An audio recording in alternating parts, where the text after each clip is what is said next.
Hello fellow plant enthusiasts, I'm Steven from Steve's Propagation Corner, and today we're back with another installment of the Foliage Files. And as some of you might probably be able to tell, I do apologize for my sexy sounding voice. I am getting over a cold.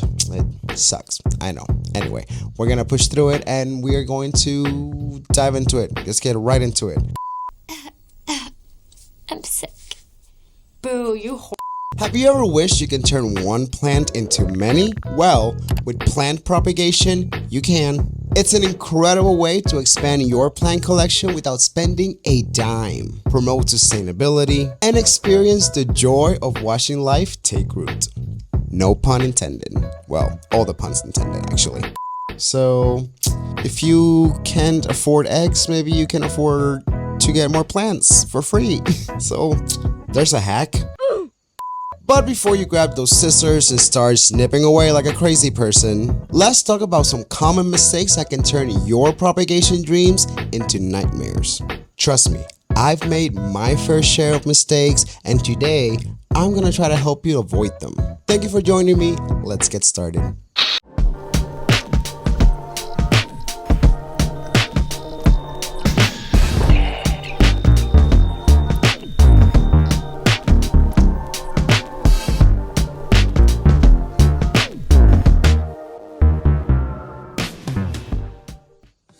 One of the biggest mistakes new plant propagators make is choosing the wrong propagation method. Not all plants can be propagated the same way, and choosing the wrong method can lead to frustration and failure. Some plants like pothos and philodendrons root easily in water, while others like succulents do better when propagated from leaf cuttings in dry soil. Certain plants like peace lilies and ferns should be divided at the roots rather than propagated from cuttings. And then there are plants that grow best from seeds, though this method often requires patience. Before you start propagating, take a moment to research the plant you're working with. And if you're not sure, you can experiment with multiple methods and just see which one works best for you. Another common mistake is not providing the ideal environment for root development. Cuttings need the right balance of moisture, humidity, and light to successfully grow roots. If the medium is too dry,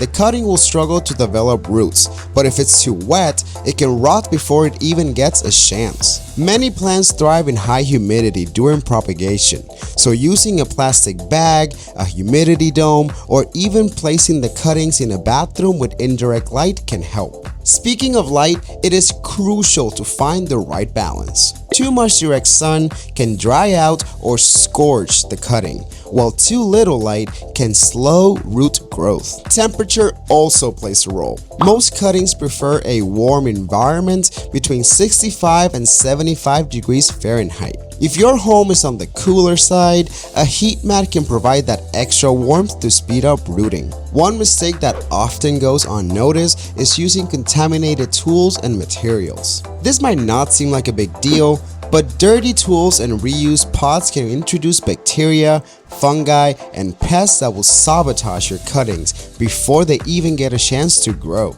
Using scissors or pruning shears that haven't been cleaned can transfer diseases from one plant to another, and old soil might be harboring pathogens or insect eggs. Ew.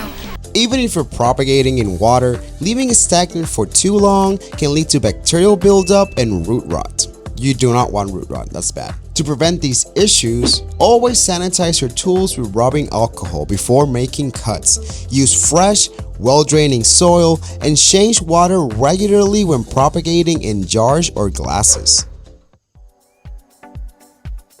To increase your chances of success, start by choosing a healthy parent plant. A cutting is only as good as the plant it came from. So if the parent plant is struggling, weak, or infested with pests, its cuttings won't fare much better. Look for vibrant leaves, firm stems, and no signs of disease or yellowing. Avoid plants with brown spots, weak stems, or visible pests like spider mites or aphids. And timing matters. Spring and summer are usually the best seasons for propagation, as plants are actively growing and more likely to root successfully. Once you've taken your cuttings, providing consistent care is key. The rooting process requires patience and attention, and neglect is one of the main reasons cuttings fail. If you're propagating in soil, keep it lightly moist but not soggy.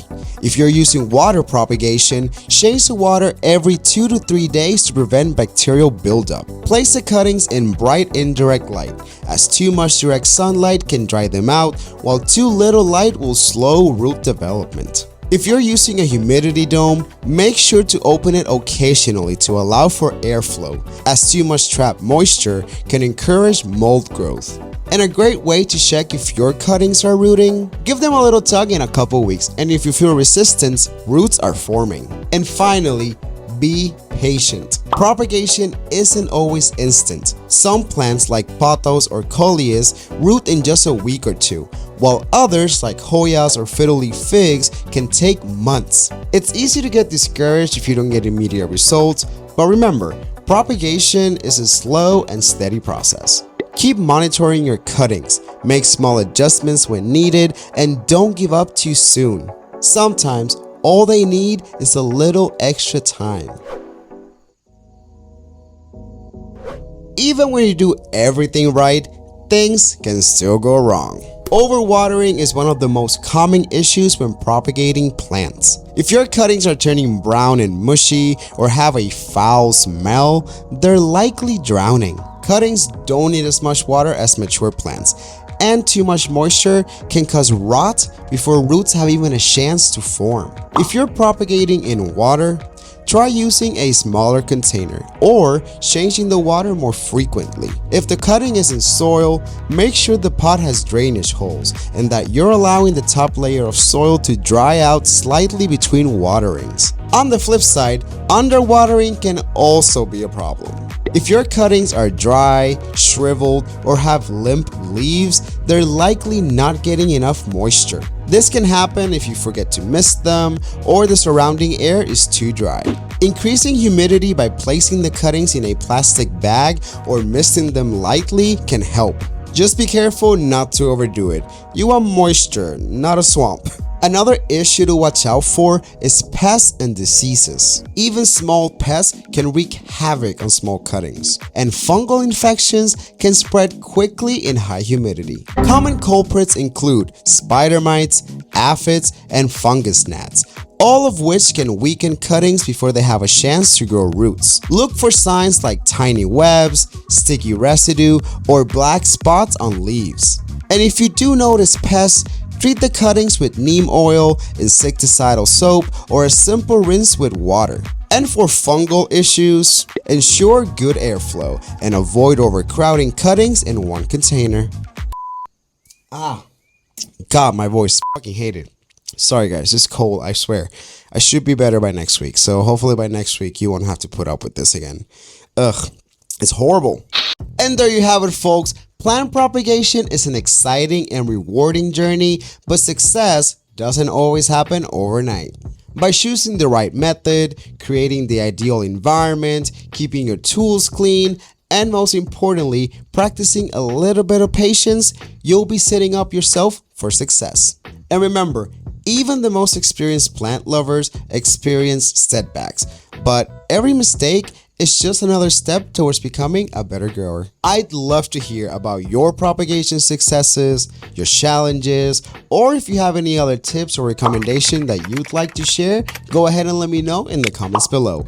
And if you enjoyed this video and or learned something new, don't forget to hit that like button, subscribe if you haven't subscribed, and for those who want to go the extra mile in supporting this mission, you can consider becoming a Patreon or a channel member by clicking the join button under this video or one of the other links that are down there, and you can access exclusive content and perks. Thank you for tuning in, and I can't wait to see you all in my next video, and hopefully by next week I'll have a better sounding voice.